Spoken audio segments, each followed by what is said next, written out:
Ibu, saudara sekalian, saya lagi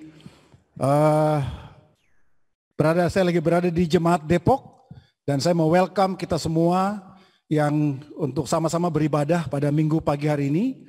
Saya mau terima kasih kepada John Dame, Daniel Uli, dan seluruh tim daripada Digital Ministry atau Multimedia daripada Jemaat Depok dan juga Bogor. Dan setiap kali kita kebaktian bersama-sama, saya selalu excited untuk bisa berbagi firman Tuhan dari sini secara live untuk berbagi kepada kita semua. Saya mau mengucapkan apresiasi saya kepada semua teman-teman sepelayanan yang terus mau memberi hati bagi melayani Tuhan. Robert May, juga Stefanus yang memimpin di ministry kampus, kalian luar biasa yang terus memberi hati. Juga Yance Marda yang memimpin di ministry Jakarta Timur Singles, yang betul-betul menumbuhkan banyak hal dalam kerajaan Allah. Juga saya mau encourage Jordan dan Sela, yang pasangan muda yang betul-betul mau memberi bagi Tuhan dan melayani Tuhan. Dan tadi kami juga baru beribadah bersama-sama dengan jemaat di Indonesia bagian timur, juga Bali, sekarang Depok, Bogor, dan juga seluruh ministry yang ada di pelayanan di Jakarta, Depok, dan Bogor. Dan saya mengajak, mari kita tunduk kepala dan kita berdoa. Mari kita berdoa. Tuhan Bapa di surga, terima kasih untuk kesempatan di pagi hari ini, di mana kami bisa beribadah bersama-sama. Biarlah Engkau menyertai kami, sehingga ibadah ini bisa berjalan, dan bahkan terutama firman Tuhan yang akan disampaikan bisa membantu hati kami untuk mau terus dekat dengan Engkau. Sertai hamba-Mu yang berbicara dalam nama Yesus, kami berdoa dan mengucap syukur. Amin. Tema gereja di bulan September diambil dari 2 Petrus pasal yang pertama, ayat yang ke-8. Dan temanya adalah increasing measure, pertumbuhan yang bisa atau peningkatan yang bisa diukur. Dalam 2 Petrus pasal 1 ayat ke-8 yang merupakan tema gereja dikatakan, sebab apabila semuanya itu ada padamu dengan berlimpah-limpah, kamu akan dibuatnya menjadi giat dan berhasil dalam pengenalanmu akan Yesus Kristus Tuhan kita. Nah, ayat ini berbicara tentang bagaimana sesuatu yang bertambah oleh karena pengenalan akan Tuhan Yesus. Nah, di dalam terjemahan bahasa Inggris dari Modern English Version dikatakan begini, for if these things reside in you in abound, they ensure that you will neither be useless nor unfruitful in the knowledge of our Lord Jesus Christ. Ayat ini mengajarkan kepada kita tentang bagaimana pengetahuan dan pengenalan kita akan Tuhan itu harus menghasilkan sesuatu, atau ada yang ditambahkan atau ada yang bertumbuh sehingga hidup Kristen kita menjadi berguna, useful, dan berbuah, fruitful. Karena itu kemudian judul pelajaran saya di minggu pagi hari ini adalah rahasia, the secret of useful and fruitful Christian life. Rahasia hidup Kristen yang berguna dan berbuah. Coba kita bayangkan, kalau kita membeli sesuatu barang atau kita memiliki suatu benda di rumah kita atau yang kita miliki lah. Kita memiliki benda itu tapi kita hanya menaruh sebagai pajangan dan kita tidak pernah mempergunakannya. Buat apa kita berinvestasi, mengeluarkan sejumlah uang atau memiliki sesuatu yang kemudian tidak kita gunakan? Sama seperti juga kehidupan kita saat ini. Kita boleh menjadi Kristen atau murid Tuhan setahun, 2 tahun, 5 tahun, 10, 15, 20, 30, terserah berapapun usia Kristen kita hari ini. Tetapi bayangkan jika kehidupan Kristen kita adalah kehidupan yang biasa saja, tak ada gunanya dan tidak ada buahnya. Dan bayangkan betapa membosankan kehidupan Kristen itu. Itulah sebabnya pelajaran saya di pagi hari ini diambil daripada tema gereja dari 2 Petrus 1 ayat 8 adalah rahasia, the secret daripada hidup Kristen yang berguna dan yang berbuah. Mari kita membaca Alkitab kita 2 Petrus pasal yang pertama, ayat yang pertama sampai yang keempat. Demikian bunyi firman Tuhan. Dari Simon Petrus, hamba dan rasul Yesus Kristus, kepada mereka yang bersama-sama dengan kami memperoleh iman oleh karena keadilan Allah dan juru selamat kita, Yesus Kristus. Ayat kedua, kasih karunia dan damai sejahtera melimpahi kamu oleh pengenalan akan Allah dan akan Yesus Tuhan kita. Karena kuasa ilahinya telah menganugerahkan kepada kita segala sesuatu yang berguna untuk hidup yang saleh oleh pengenalan kita akan Dia, yang telah memanggil kita oleh kuasanya yang mulia dan ajaib. Dan dengan jalan itu Ia telah menganugerahkan kepada kita janji-janji yang berharga dan yang sangat besar, supaya olehnya kamu boleh mengambil bagian dalam kodrat ilahi dan luput dari hawa nafsu duniawi yang membinasakan dunia. Kalau kita baca ini, Petrus beberapa kali, berulang-ulang kali menyebutkan dua hal yang utama. Yang pertama adalah anugerah. Nah, anugerah dengan berlimpah itu sama pengertiannya. Sesuatu yang diberikan bukan cuma karena kita tidak layak mendapatkannya, tetapi yang dikasih itu bukan cuma sesuai kebutuhan, tetapi bahkan berlimpah-limpah. So, anugerah yang melimpah. Kata yang kedua yang dominan adalah pengenalan akan Dia. Jadi kalau kita baca di sini, maka ada dua hal yang paling utama yang Petrus ingin sampaikan. Yang pertama adalah anugerah yang melimpah, dan yang kedua adalah pengenalan akan Allah.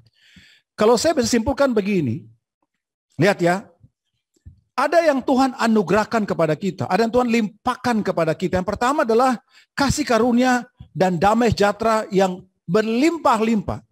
Yang kedua adalah kita dianugerahkan segala sesuatu yang berguna untuk hidup saleh. Yang ketiga, kita dianugerahkan janji-janji berharga supaya mengambil bagian dalam kodrat ilahi, dalam janji keselamatan ilahi itu.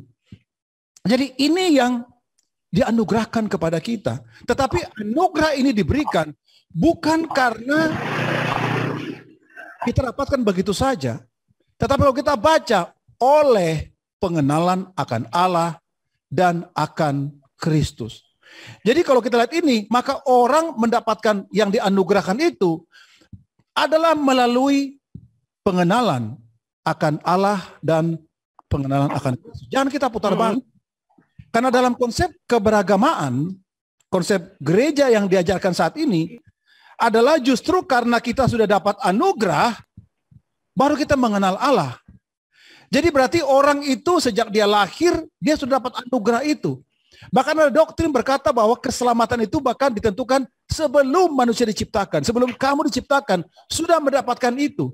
Sementara ayat ini bilang bahwa bukan karena itu, justru kita dapat oleh pengenalan akan Allah.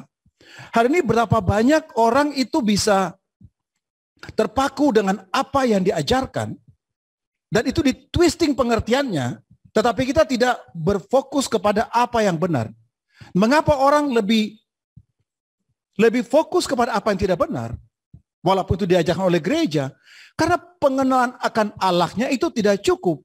Sehingga ketika siapapun mengajar mereka, tidak ada yang namanya resistensi, saringan untuk berkata mana yang salah dan mana yang sesuai firman Tuhan. Jadi tidak bisa kita karena dapat anugerah baru kita mengenal Allah. Yang benar adalah karena kita mengenal Allah, baru kita dapat anugerah ini. Jangan kita putar balik. Hari ini kenapa kehidupan Kristen kita tidak bisa menikmatinya? Karena mungkin pengertian kita kehidupan Kristen itu adalah sesuatu yang nanti kita jalani, nanti kita dapatkan. Sebenarnya tidak, kita mengenal Allah, baru kita mendapatkan ini. Dan harusnya yang kelihatan adalah bagaimana kasih karunia dan damai sejahtera dianugerahkan kepada kita. Banyak orang berpikir bahwa oh ya, nanti saya mendapatkan uang, betul ya, baru saya bisa dapat damai sejahtera. Oh, saya akan dapat hidup saleh karena saya memang dapatkan dari awal. Tidak bisa begitu. Anugerah yang di Petrus sebutkan di sini itu didapatkan oleh pengenalan akan Allah, bukan sebaliknya. Nah, karena itu kemudian menurut saya rahasia yang pertama dari kehidupan Kristen yang berguna dan berbuah adalah tergantung dari pengenalan kita akan Kristus itu sendiri. Saya mau sharing kepada kita begini, brother sister. Kita tidak bisa bilang kita mengenal seseorang hanya karena kita dengar dari cerita orang lain. Kita tidak bisa bilang bahwa kita tuh kenal karena kita melihat dari jarak jauh, mendengar dari jarak jauh. Kita hanya bisa mengenal seseorang waktu kita bergaul akrab dengan orang itu. Dan cara kita mengenal Tuhan bukan cuma soal pengetahuan. Hari ini orang merasa bahwa dengan pengetahuan dia telah mengenal Tuhan. Bukan. Justru di dalam kehidupannya sehari-hari, bagaimana dia mau mempraktekkan firman Tuhan. Bagaimana dia mau berjalan bersama-sama dengan Tuhan. Bagaimana dia mau dekat dengan Tuhan. Dan itulah yang namanya pengenalan akan Kristus. Dan saya percaya orang yang mengenal Kristus bukan saja karena pengetahuan akan Alkitab.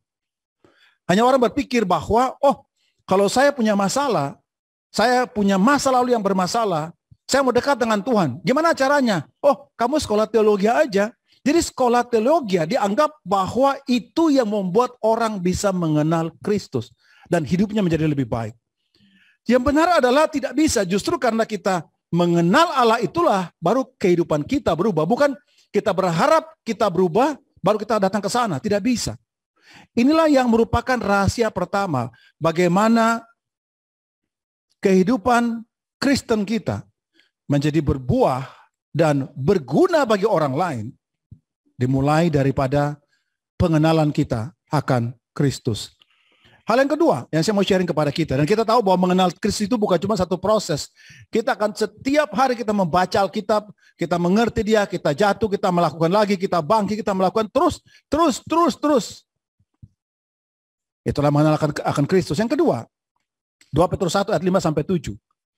Dikatakan begini, justru karena pengenalan tadi dan anugerah tadi itu, jadi kita perhatikan ya, justru karena anugerah dan pengenalan kita itu, kita harus, atau kamu harus dengan sungguh-sungguh berusaha untuk menambahkan kepada imanmu kebajikan, dan kepada kebajikan pengetahuan, dan kepada pengetahuan penguasaan diri, kepada penguasaan diri ketekunan, kepada ketekunan kesalehan, kepada kesalehan kasih akan saudara, dan kepada kasih akan saudara, kasih akan semua orang. Kalau kita baca Alkitab, kita lihat figurnya Petrus. Yang kita bayangkan adalah orang yang emosional. Bahkan ada beberapa orang Alkitab yang atau pengajar Alkitab yang berkata bahwa, mereka dari keluarga yang tidak terpelajar. Nah, itu adalah pandangan orang Yerusalem, karena dianggap makin jauh Yerusalem itu makin kurang tahu Alkitab. Makanya mereka bilang, ini orang kurang terpelajar. Padahal Petrus orang yang sangat terpelajar. Dari keluarga yang berada, bukan keluarga susah.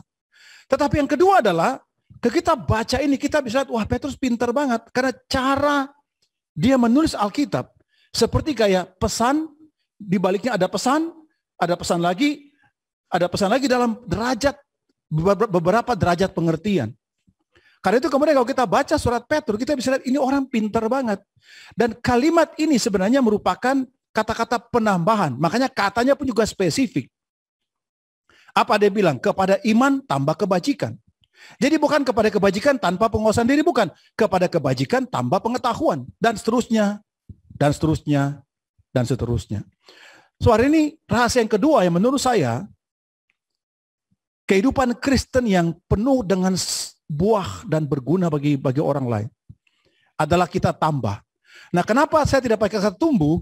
Karena beda antara tumbuh dengan tambah. Tumbuh itu adalah satu bagian bisa bertumbuh, tapi belum tentu bertambah. Bertambah adalah sudah ada, kita tambah satu lagi. Sudah dua, tambah sampai. Jadi jumlahnya yang bertambah. Kalau bertumbuh, kualitasnya yang bertambah, tapi bukan jumlahnya. Sementara tambah, itu adalah jumlahnya yang bertambah. So, quality dan quantity. Tetapi juga kata-kata tambah di sini bukan cuma quantity doang, tetapi juga dalamnya ada tambah dan tumbuh juga sama-sama. So, rahasia kedua yang mungkin terlupakan oleh kita adalah tambah. Saya rasa banyak orang dia merasa cukup puas dengan apa yang dia punya. Dia merasa apa yang dia cukup puas setelah dia menjadi murid Tuhan. Dia merasa dia sudah cukup puas dengan diselamatkan. Saya kasih tahu bahwa apa yang kita alami pertama kali kita menerima Kristus sebagai juru selamat kita dan dibaptis, menjadi murid Tuhan, maka itu baru langkah awal. Kita harus tambah lagi, dan tambah lagi. Itulah sebabnya Petrus memulai dengan iman.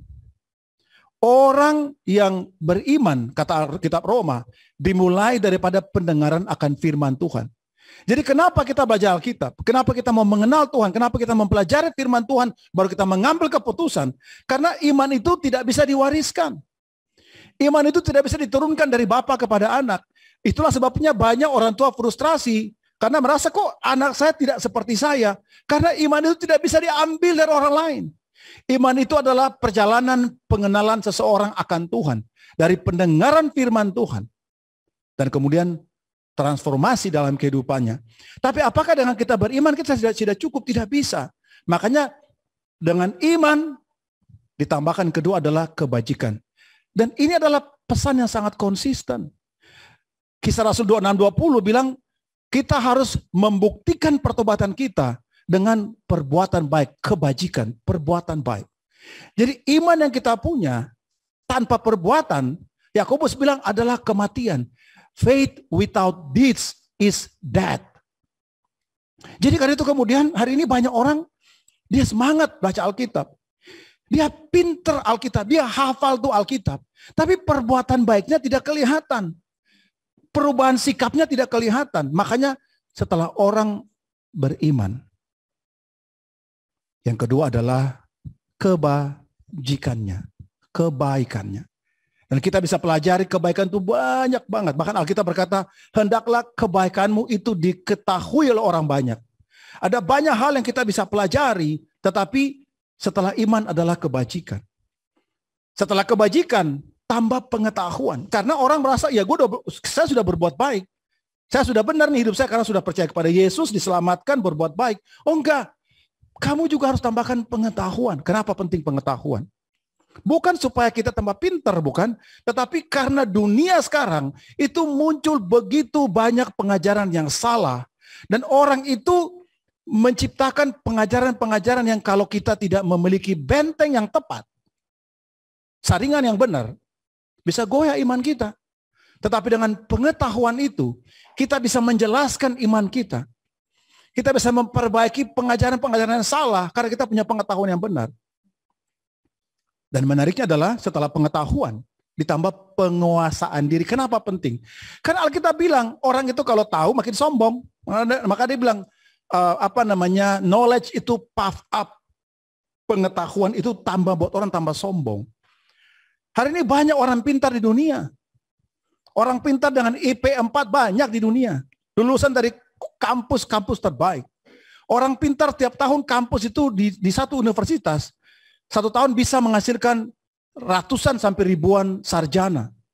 Apa yang kurang dari dunia ini? Tiap tahun ada jutaan sarjana yang dihasilkan dari kampus-kampus seluruh dunia. Kurang pintar kita. Yang kurang adalah penguasaan dirinya.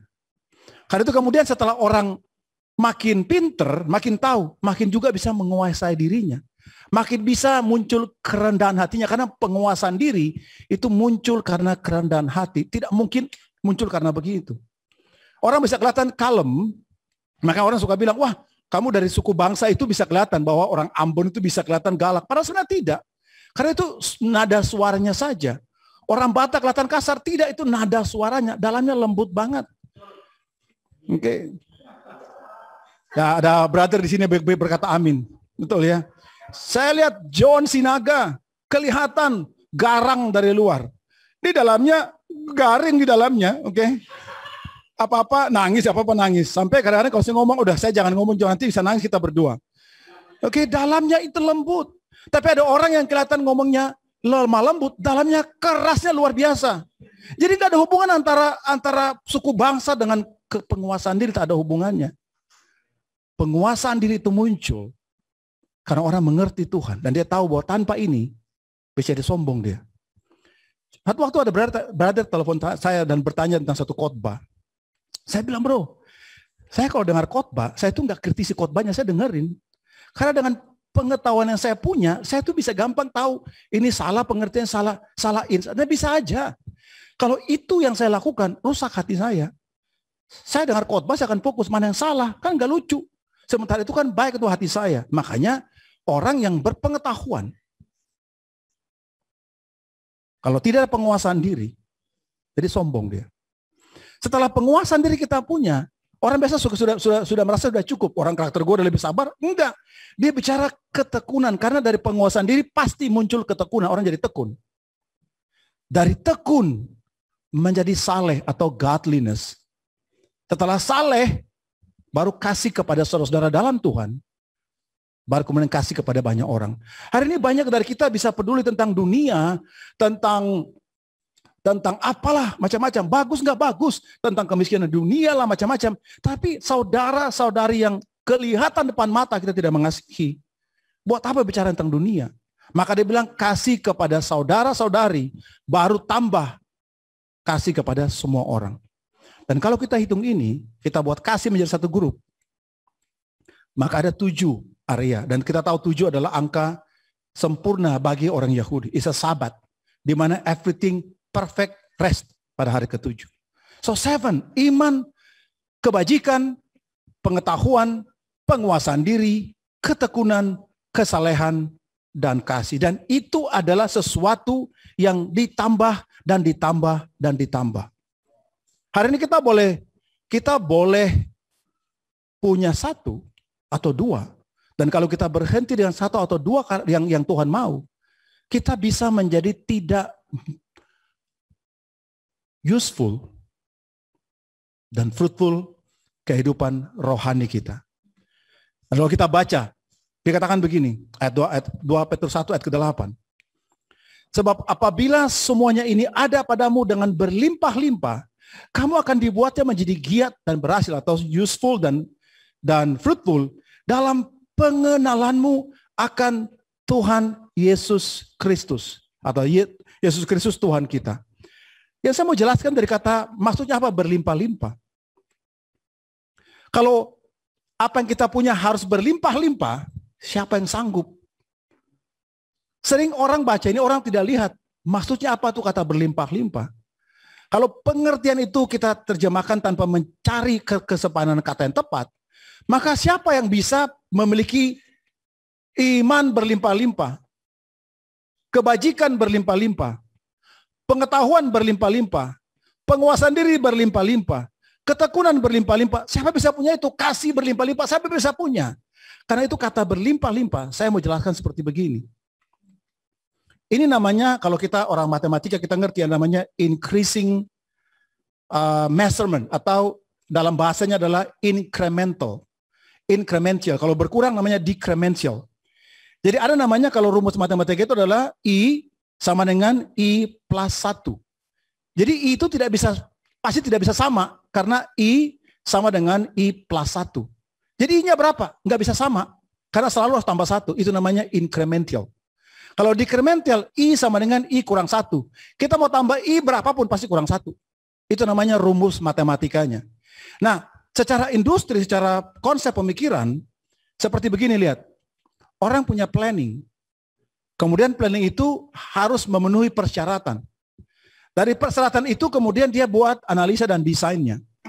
Kemudian dia buat dalam bentuk produk atau implementasinya. Kemudian produk itu diuji, dievaluasi, masuk sebagai planning lagi.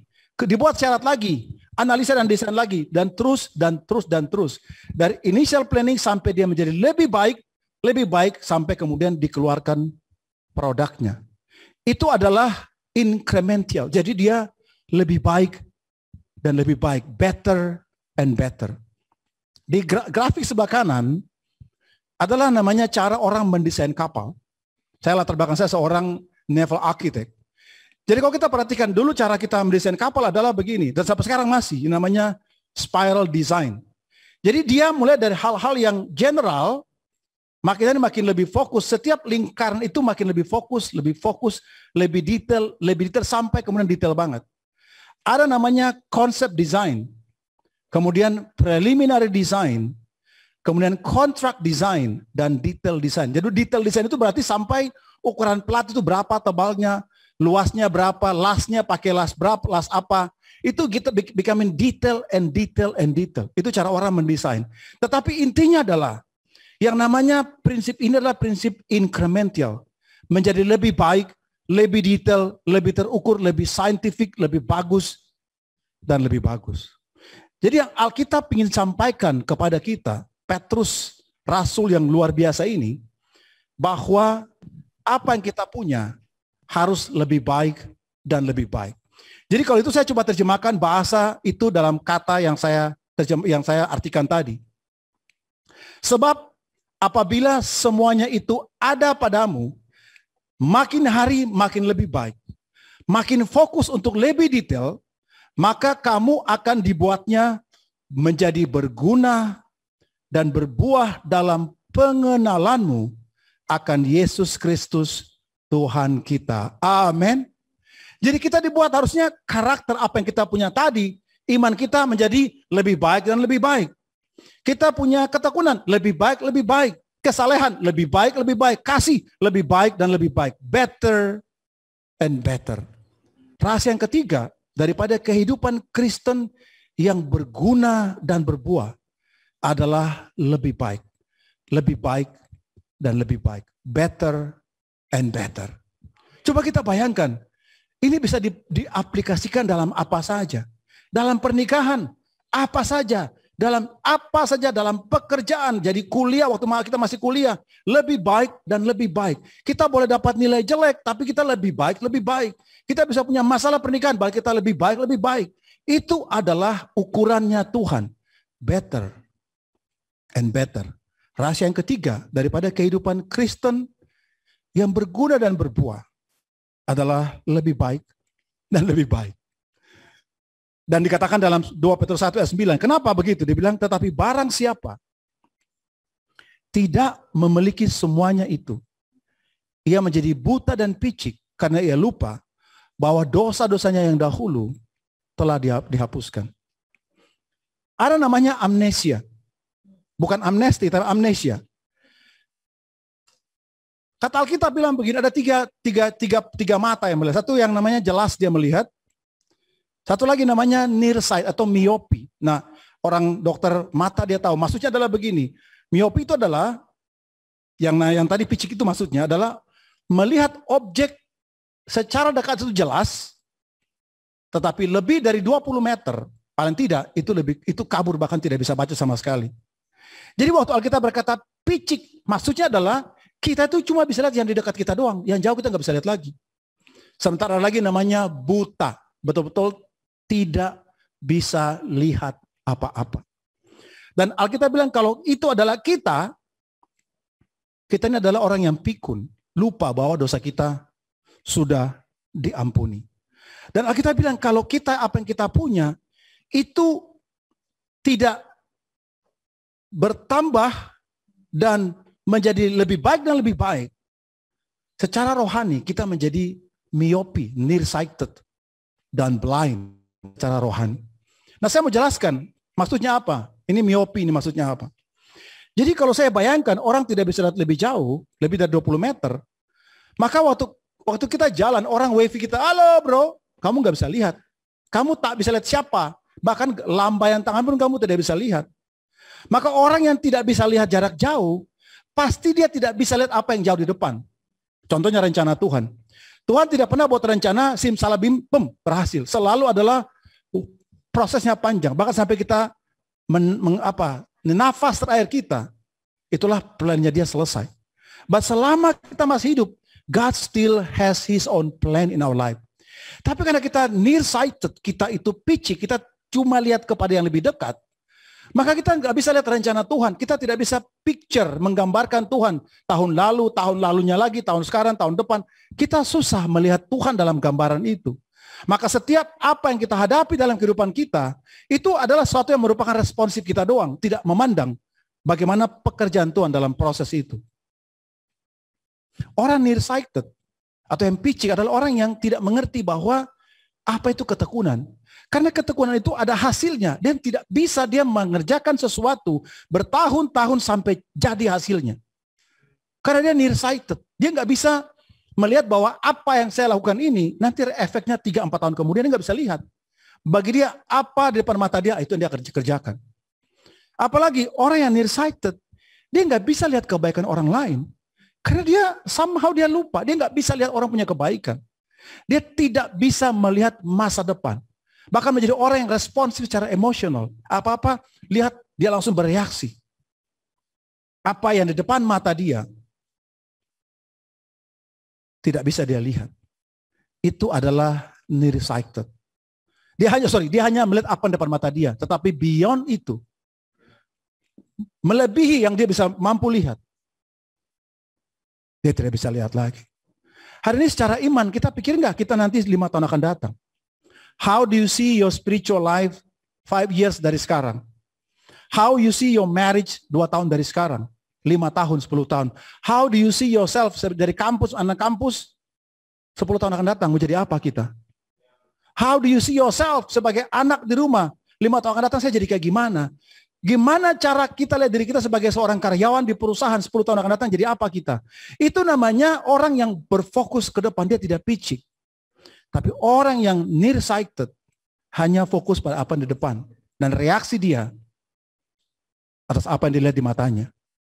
Yang kedua adalah orang yang buta. Buta itu berarti 0 meter, 20 meter, 200 meter, 2000 meter, nggak ada bedanya. Karena memang gelap semuanya. Maka orang yang gelap dan buta, dia hanya menggunakan instingnya.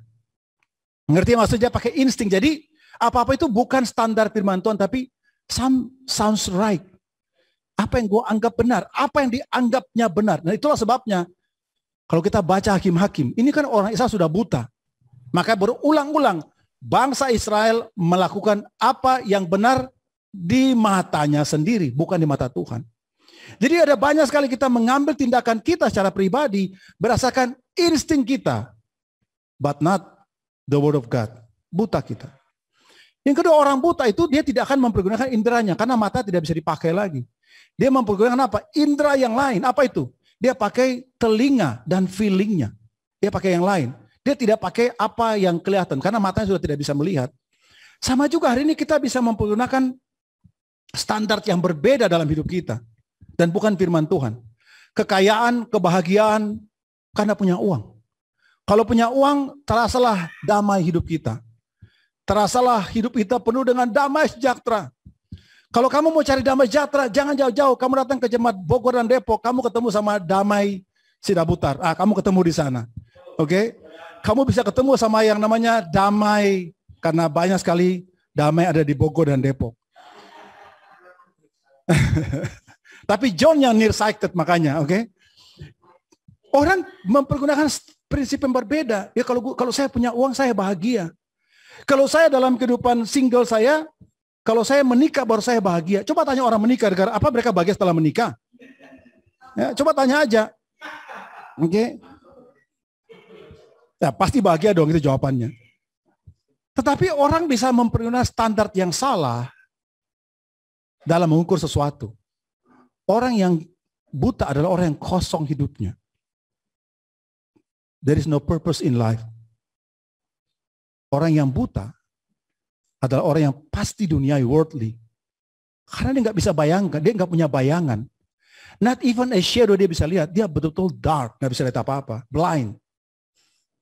Makanya itu duniawi yang kelihatan dari hidupnya. Jadi karena itu kemudian saya terjemahkan 2 Petrus 1:8-9 dikatakan begini, ayat 9 ya.